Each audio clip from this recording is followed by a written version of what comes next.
이제 우리 하나님의 말씀 같이 찾으시겠습니다. 골로새서 3장 15절부터 17절까지 말씀입니다.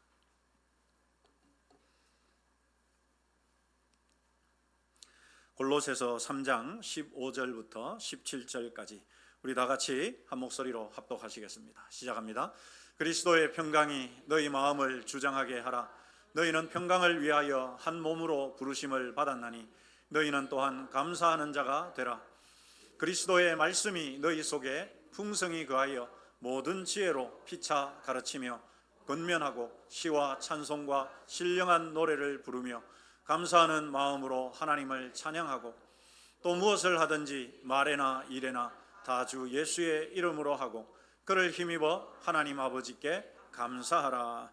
아멘. 여러분, 감사하는 뇌가 인생을 바꾼다라는 책이 있습니다. 우리 제목만 한번 읽어보시죠. 시작합니다. 감사하는 뇌가 인생을 바꾼다. 감사하는 뇌가 인생을 바꾼답니다. 여러분, 이 책은 일본의 정신과 의사이면서 세계적인 상담 전문가인 가바사와 시온이라는 사람과 다시로 마사타카라는 이 두 사람이 함께 쓴 책입니다. 이들은 감사가 그냥 삶의 어떤 태도를 말하는 것이 아니라, 여러분, 이 감사를 하게 되면 실제로 뇌의 작동 방식을, 우리 뇌가 작동하는 그 방식을 완전히 새롭게 바꾸어 가지고 우리 인생을 실제적으로 바꾸는 힘이 있다고 합니다. 여러분, 이 책에서는 사람이 고마움을 느끼거나 이 감사하는 마음을 품을 때는 실제로 우리 뇌에서 이 도파민이나 옥시토신, 세로토닌 같은 유익한 신경 전달 물질이 아주 풍성하게 생성되어 가지고 삶의 다양한 부분을 실제적으로 긍정적으로 바꾸는 일을 한다고 합니다. 여러분, 이 책에서는 이 감사의 단계가 4단계가 있다고 하는데요. 이 첫 번째 단계는 감사 레벨 제로. 이 감사 레벨 제로는 어떤 상황에서든지 감사하지 않는 사람, 어떤 사람이 어떤 상황에서든지 감사하지 않는 사람, 감사 레벨 제로인 사람이랍니다. 그 다음에 감사 레벨 1인 사람은 어떤 사람이냐? 좋은 일이 일어났을 때, 내 삶에 좋은 일이 일어나고 고마운 일이 일어났을 때 감사하는 것, 감사 레벨 1이라고 합니다. 감사 레벨 2는 어떤 거냐? 일상적인 것들을 감사하는 거야. 오늘 아침에 일어날 수 있어서 감사하고, 아침에 아침을 먹을 수 있어서 감사하고, 좋은 날씨 주셔서 감사하고, 숨을 마음껏 들이쉬고 살 수 있게 해주셔서 감사하고, 이렇게 일상적인 것들을 감사하는 사람은 감사 레벨 2.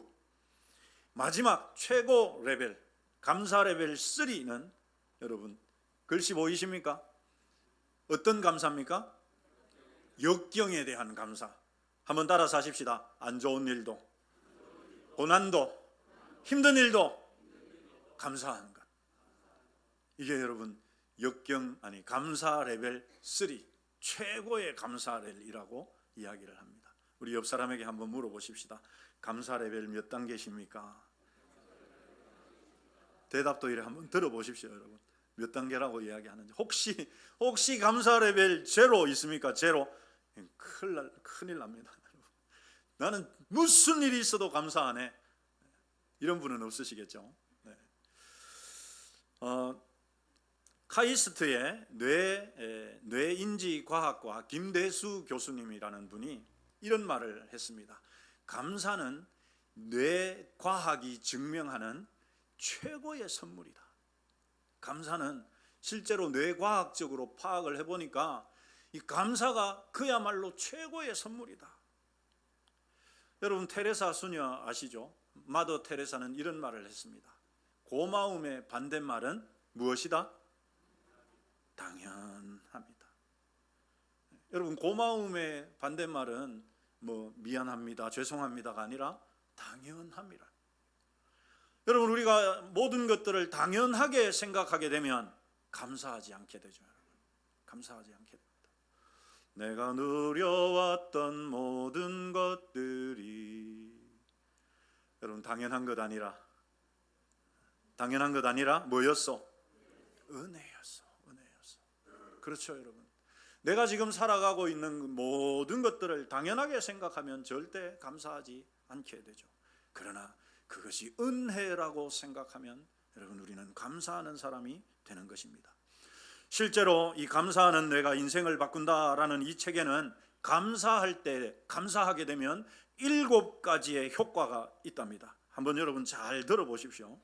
첫째, 감사는 수면의 질을 개선하여서 더 빨리 푹 잘 수 있게 도와준다. 수면의 질을 개선해서 더 빨리 잠들게 하고 푹 잠들게 한답니다.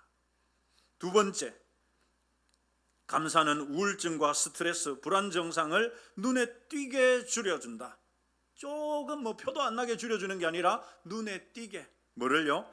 우울증, 스트레스, 불안 이런 증상을 눈에 띄게 줄여준다.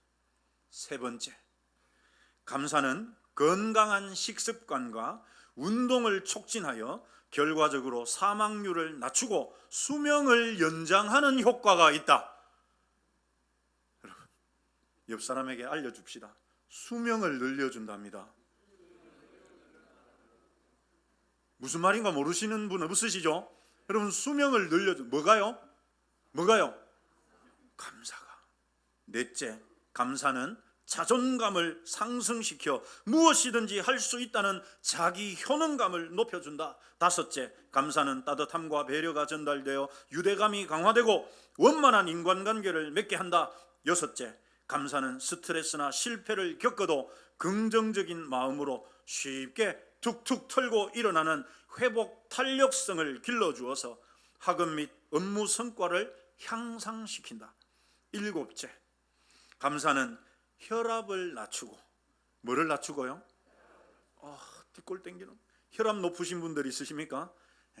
감사는 혈압을 낮추고 심혈관계 건강을 향상시키며 체내 염증과 만성 통증을 줄이는 실제적인 생체 반응을 이끌어낸다. 여러분, 이래도 감사 안 하시겠습니까? 이래도 여러분, 한마디로 감사는 따라서 합시다. 만병통치약이다. 여러분, 이건 제 말이 아닙니다. 정말 과학적으로 연구했는 이 분들이 책에 기록하신 것이죠. 또 이 책에서는 감사의 효과뿐만 아니라 실제로 감사를 연습하도록 3가지를 제안합니다. 그 첫 번째, 1번 같이 읽읍시다. 시작합니다. 감사 일기 쓰기. 감사 일기 쓰기. 이거는 여러분 휴대폰에 이렇게 그냥 적는 것보다 직접 종이 노트에다가 내가 손으로 적는 것이 훨씬 효과가 좋답니다. 잠들기 전에 하루에 3가지 이상 그냥 한 줄로 감사한 것 3가지 이상 기록해보는 것. 두 번째, 같이 읽겠습니다. 시작합니다. 말로 감사 표현하기. 옆 사람에게 한번 해봅시다. 감사합니다.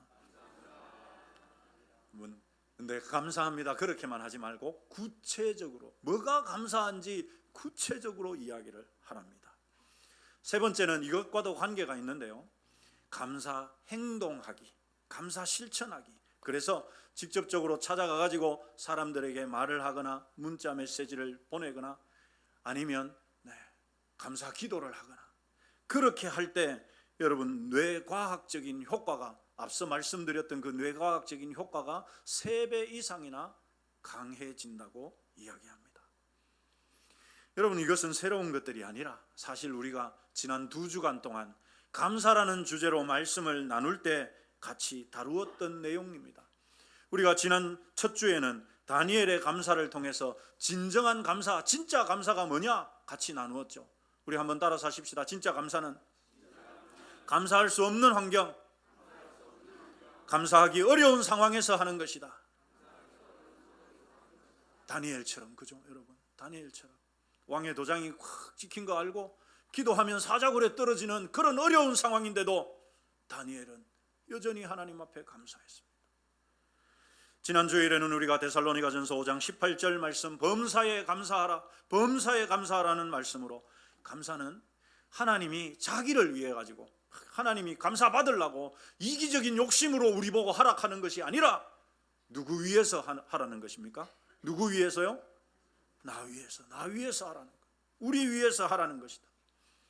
그리고 감사는 저절로 되는 것이 아니기 때문에 뭐 해야 된다고요, 여러분? 감사하기 위해서는 뭐 해야 된다고요? 따라서 합시다. 연습하고 훈련해야 된다. 여러분 혹시 지난 한 주간 동안 연습해 보신 분 있으십니까? 네, 몇 분 이렇게 손을 드시는데 우리가 설교를 듣고 문 열고 나가면서 다 잊어먹어도 여러분 이거 하나는 기억하십시다. 한번 따라서 합시다. 감사를 연습하자. 여러분 차에 핸들에다가 그렇게 붙여놓으세요. 범사에 감사하자. 범사에 감사하자. 여러분 평소에 성격이 차분하고 성격이 대단히 좋은 분들도 여러분 핸들만 딱 잡으면 어떻게 됩니까? 헐크가 됩니다. 헐크가. 그래서 여러분 어떻게 해야 됩니까? 핸들 앞에다가 딱 붙여놔. 모든 일에 감사하자. 차가 막 끼어들어와도 막 차가 급브레이크를 밟아도 할렐루야 감사합니다. 그래 안 하면 여러분 우리가 어떻게 됩니까? 막 화가 올라오고 짜증이 올라오고 그렇게 되죠. 감사를 잊어버리게 됩니다. 감사를 잊어버리게 되거든. 그래서 우리가 감사하려면 여러분 어떻게 해야 되느냐? 연습하고 계속 훈련해야 돼요. 왜 우리가 감사를 연습하고 훈련해야 됩니까? 여러분 아까 앞에서 이 감사하는 뇌가 인생을 바꾼다고 했는데 그게 7가지의 효과나 있는데 여러분 우리가 감사해야 되지 않겠습니까? 하나님께서 범사에 감사하라고 명령하셨는데 감사해야 되지 않겠습니까? 앞서 소개해드린 책에서도 나오듯이 감사는 우리 인생을 행복으로 바꾸는 하나님의 선물입니다. 수면의 질도, 정신적인 질환도, 육체적인 질환까지도 건강하게 바꾸어주는 그야말로 여러분 만병통치약, 더 깊은 신앙의 단계, 믿음의 단계에 이르게 하는 도구이자 방법이 됩니다. 여러분 우리가 읽은 이 골로새서 말씀은 우리 믿음의 주인이신 예수님을 우리에게 우리 예수님이 어떤 분이신지를 참 체계적으로 소개하고 알려주는 굉장히 신학적이고 체계적인 성경입니다. 우리가 오늘 본문 말씀을 이해하려면 우리가 지금 3장 15절부터 17절을 읽었지 않습니까? 골로새서 1장 2장이 어떤 말씀을 담고 있는지를 먼저 좀 알아야만 오늘 본문을 제대로 이해할 수가 있습니다. 이 골로새서 1장에서는 예수님이 어떤 분인지를 아주 자세하고 깊이 있게 설명해 줍니다. 여러분 댁에 돌아가셔서 골로새서 1장을 다시 한번 깊이 읽어보시면 내가 믿는 예수님이 어떤 분인지를 자세히 알 수가 있습니다. 신학적으로 깊은 단계까지 우리에게 알려주고 있기 때문이죠.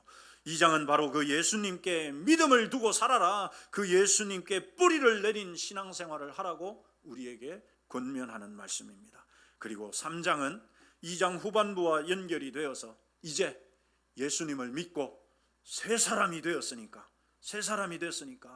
과거에 살던 옛 사람의 습관은 과감하게 버리고 새 사람답게 살아라, 그리스도인답게 살아라 하는 내용들이 3장에 나오는 말씀입니다.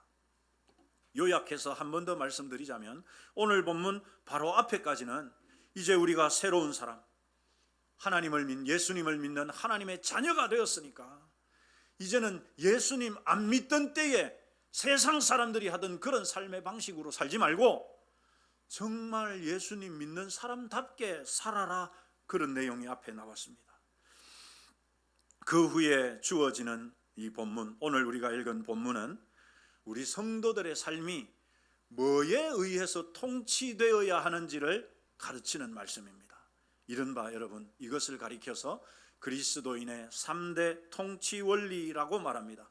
우리 한번 따라서 하십시다. 그리스도인의 3대 통치 원리. 여러분 내가 그리스도인이란 말이죠. 그러면 나는 뭐에 의해서 통치되어져야 되는가, 나는 뭐에 의해 다스려져야 되는가를 알려주는 것이 우리 3장 골로새서 3장 15절, 16절, 17절입니다. 그것이 여러분 15절부터 17절 상반절에 각각 나와 있습니다.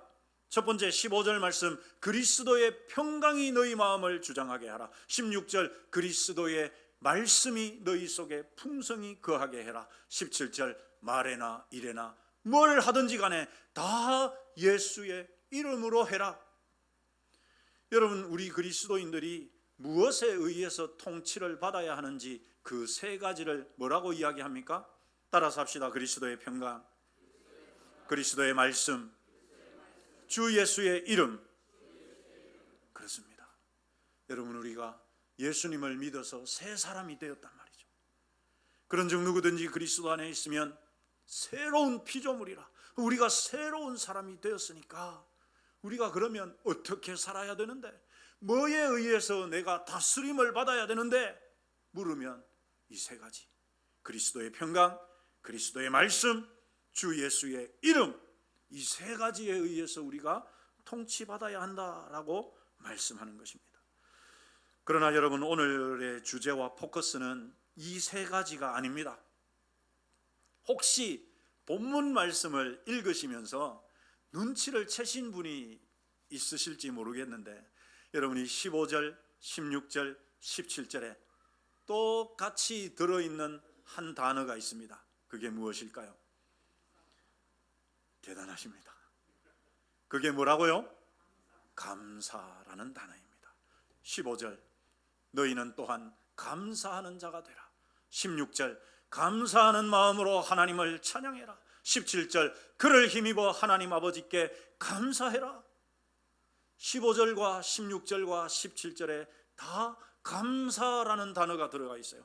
너희들은 감사하는 자가 되라 라고 말씀합니다. 여러분, 이것은요, 우연히 성경 쓰다 보니까 우연하게 들어간 것이 절대 아닙니다. 하나님께서 사도 바울을 통해서 이 골로새서를 기록할 때 어떤 삶이 그리스도인의 가장 완전한 삶인지를 이 구절에 기록하게 하셨는데, 그러면서 여러분, 이 중요한 세 구절에 다 공통으로 감사하라는 말을 하나님이 넣어 놓으신 것입니다. 그러니 여러분, 이것은 이 감사하라는 말이 우연하게 들어간 것이 아니라, 따라서 하십시다. 하나님의 뜻이다. 한 번 더 합시다. 하나님의 명령이다. 여러분, 제가 좀 전에 오늘 본문 15절부터 17절의 내용이 우리가 이제 그리스도인이 된 우리가 뭐에 의해서 통치되어지고 뭐에 의해서 다스려져야 되는지에 관한 말씀이라고 알려드렸죠. 그 세 가지가 뭐라고 했습니까? 그리스도의 평강, 그리스도의 말씀, 주 예수의 이름, 이 세 가지에 의해서 우리가 통치되어져야 된다라고 말씀드렸습니다. 자, 그러면 왜 여기에 감사하라는 말씀이 들어있느냐, 담겨 있느냐? 그것은 바로 그렇게 우리가 통치되어질 때 내 삶에 드러나는, 겉으로 나타나는 삶의 모습이 뭐란 말입니까? 좀 더 크게 뭐라고요?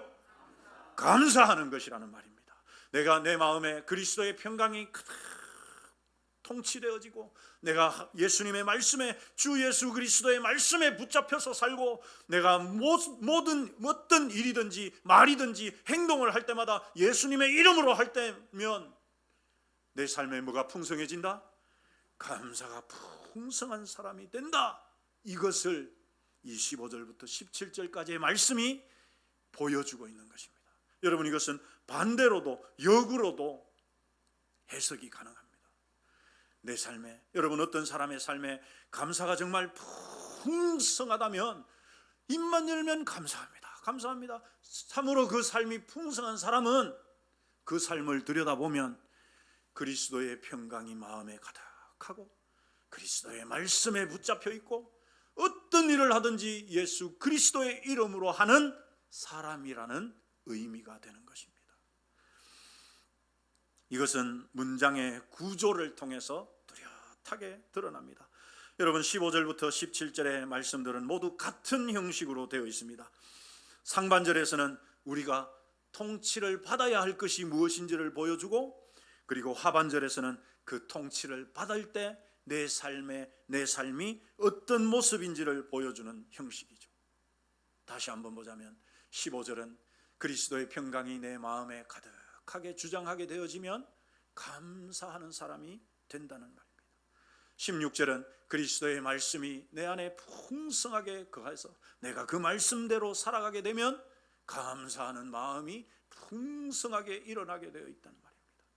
17절 내가 말에나 일에나 예수님의 이름으로 하게 되면 하나님께 감사하는 삶이 된다라는 의미입니다. 그렇습니다. 여러분, 우리가 감사하는 삶을 살면 그리스도의 평강이 내 삶을 주장하게 되고 내가 하나님 말씀을 붙잡고 살아가게 되고 모든 일에 예수 그리스도의 이름으로 하게 되는 일들이 일어나게 됩니다. 따라서 여러분, 완전한 그리스도인의 삶은 한마디로 따라서 하십시다. 감사하는 삶이다. 여러분, 한번 생각해 보십시오. 어떤 사람이 늘 예수님의 평안이 그 마음을 가득 채우고 있고 그분의 삶을 보면 항상 성경 말씀을 따라서 성경 말씀을 사모해서 성경 말씀을 읽고 성경 말씀을 따라서 살아가. 그리고 그분은 늘 예수님의 이름으로 그분을 높이며 살아가고 있다고 해보십시다. 어떤 분이 그런 삶을 살고 있다고 해보십시다. 여러분, 이런 사람의 신앙 수준, 그 정도의 삶을 사시는 신앙의 수준, 여러분 낮은 사람입니까? 높은 사람입니까? 신앙의 수준이 내가 바라고 소망하는 정말 여러분 신앙의 끝판왕, 가장 높은 신앙의 단계, 그것은 어떤 삶을 사는 사람이다? 감사하는 삶을 사는 사람이다. 그래서 여러분, 감사가 우리 믿음의 완성이라고 말씀드리는 것입니다. 우리 한번 따라서 하십시다. 감사는 우리 신앙의 완성이다. 그렇습니다, 여러분. 그분의 한 그리스도인의 삶에서 그분의 삶을 봤을 때 그분의 삶에서 얼마나 많은 감사가 나오느냐를 보면 그분의 신앙이 낮은 단계에 있는지 중간쯤인지 아주 높은 단계에 있는지를 우리가 알 수 있습니다. 그래서 여러분, 감사하는 삶이야말로 우리 모든 그리스도인들의 가장 완성된 신앙의 모습이라고 말할 수 있습니다. 물론 여러분, 이런 삶은 하루아침에 갑자기 되지는 않죠. 갑자기 되지는 않습니다. 그래서 여러분, 감사하기 위해서 뭐 해야 된다고요? 뭐 해야 된다고요? 네. 한 번 더 따라서 하십시다. 감사는 연습하고 훈련해야 된다. 옆 사람에게 좀 알려주십시다. 좀 합시다. 좀 연습합시다. 여러분, 우리가 오늘 이번 주일까지 3주째 감사에 대한 주제로 말씀을 나누고 있습니다. 혹시라도 여러분 3주 전에 비해서 내 삶에 조금이라도 감사가 더 많아지셨기를 주님의 이름으로 축원합니다. 아니 여러분, 그 정도가 아니라 아침에 일어나면서부터 하나님 감사합니다 하고 일어나고 밤에 잠잘 때도 하나님 감사합니다 하고 주무시기를 바랍니다. 여러분, 감사를 연습하고 훈련해야만 우리가 감사하는 삶을 살아갈 수가 있습니다. 왜냐하면 여러분, 연습하지 않으면요, 훈련하지 않고 그냥 우리가 가만히 있으면요, 그냥 나대로 그냥 가만히 있으면 우리는 어떤 사람이 되느냐? 내 손에 있는 것만 봐요. 없는 것에 대해서 불안함을 느끼고 그래서 짜증과 원망을 하게 됩니다. 그냥 나로 가만히 있으면 어떻게 되느냐? 여러분, 감사하기보다는 불평과 원망하기가 훨씬 더 쉽기 때문에 그렇습니다. 그래서 의지적으로 해야 됩니다. 의지적으로. 아내는 남편에게 어떻게 해야 될까요? 어떻게 해야 될까요? 우리 여자분들 어떻게 할까요? 세 분만 하셨습니다. 세 분만. 네. 다시 한 번만 더 기회 드리겠습니다. 우리 아내분들 남편에게 어떻게 해야 될까요? 이야, 참 어렵습니다. 네, 한 번만 더 기회 드리겠습니다. 우리 아내분들 남편에게 어떻게 해야 될까요? 할렐루야. 이렇게만 하고 넘어가면 안 되잖아, 그죠? 우리 남자분들, 남편분들 아내에게 어떻게 해야 될까요? 야, 역시 예. 누가 집에 주도권을 쥐고 있는지가 대답 소리에서. 여러분, 어떤 임금님이 시골길을 이렇게 가고 있었습니다. 그런데 땡볕에서 한 농부가 농사를 짓고 있었어요. 그런데 이 농부가 그 땡볕에서 그렇게 힘든 농사를 짓는데도 얼굴이 막 환해, 최태훈 목사처럼 막 얼굴이 환하고 막 노래를 흥얼흥얼거리면서 얼마나 행복하게 일하고 있는지. 그래서 여러분, 이 임금님이 저 가난한 농부가, 나는 왕인데, 자기는 왕인데도 더 행복해 보여가지고 뭔가 이 마음이 좀 상했어. 그래가지고 신하에게 물었습니다. 야, 어떻게 저 농부는 가진 것도 없고 그런데 나보다 더 행복해 보이냐? 그러니까 이 지혜로운 신하가 이렇게 왕에게 대답합니다. 폐하, 저 농부는 아직 99개의 금화의 저주를 경험하지 않았기 때문입니다. 내일 아침에, 오늘 밤에 몰래 저 농부의 집 앞에 금화 99개가 들어있는 주머니를 한번 갖다 놔보십시오. 그 다음날 농부가 아침에 일어나서 금화 주머니를 발견했어요. 열어보니까 금화가 가득 담겼어. 뛸 듯이 기뻐하면서 그때부터 금화를 세기 시작했습니다. 97, 98, 99밖에 안 돼. 혹시 내가 잘못 셌나? 다시 세. 97, 98, 99? 한 개가 없어. 그래가지고 막 집을 다 디볐어. 마당을 다 디볐어. 왜? 한 개가 없을 리가 없으니까. 있으면 100개가 있지, 이게 99개만 있겠나 싶어요. 집을 다 디벼. 그게 없어요. 그래서 이 농부가 결심을 합니다. 내가 무슨 일이 있어도 악착같이 돈을 벌어갖고 저 한 개를 채워서 금화 100개를 만들어야 되겠다. 그때부터 이 농부의 입에서 행복한 노래가 사라져버립니다. 눈에는 핏발이 서고 가족들에게는 짜증을 내기 시작합니다. 이게 여러분 금화 99개의 저주입니다.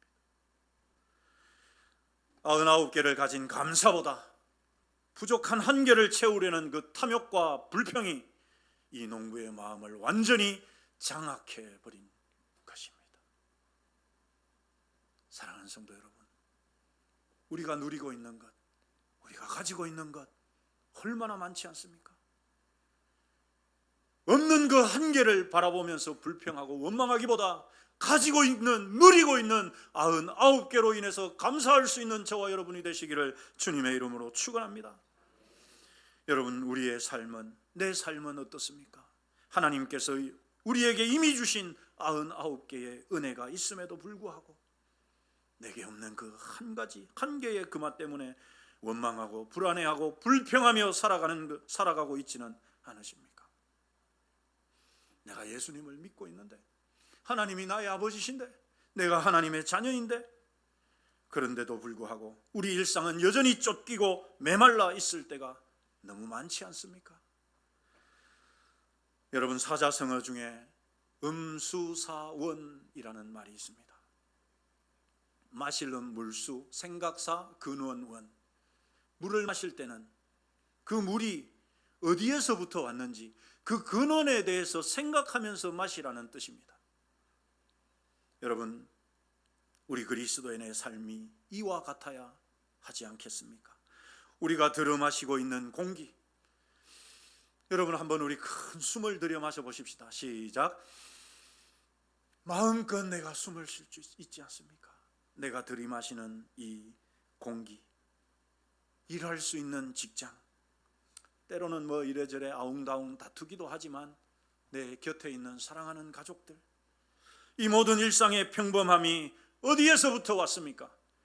모두가 창조주 하나님과 우리 주 예수 그리스도로부터 흘러나온 은혜의 샘물인 줄 믿습니다. 여러분, 우리에게 이 믿음이 있을 때, 이 믿음을 잃어버리지 않을 때, 우리는 나에게 없는 그 한 가지 때문에 원망하고 불평하는 것이 아니라 나에게 주어져 있고 내가 누리고 있는 그것들을 바라보면서 얼마든지 풍성한 감사의 삶을 살아갈 수 있는 것입니다. 사랑하는 성도 여러분, 저는 정말 진심으로 저와 여러분이 행복한 신앙생활을 하시기를 축원합니다. 저는 정말 여러분들이 행복한 삶을 살아가시기를 소망합니다. 그것은 여러분, 감사하는 삶에 있습니다. 게다가 감사하는 사람은 신앙의 끝자락, 높은 수준의 신앙생활, 정말 하나님이 기뻐하시는 그런 신앙생활을 하게 됩니다.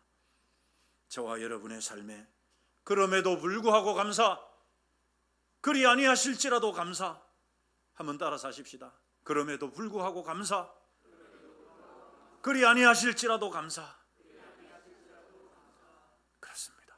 어떤 상황, 어떤 환경, 특히나 좋지 않은 일이 있었을 때, 몸이 여기도 아프고 저기도 아프고 힘도 없고 입맛도 없을 때, 하나님, 다른 사람들은 억지로도 다이어트 하는데 입맛이 없으니 이것도 감사합니다. 여러분, 우리가 생각만 바꾸면 얼마든지 감사의 삶이 가능합니다.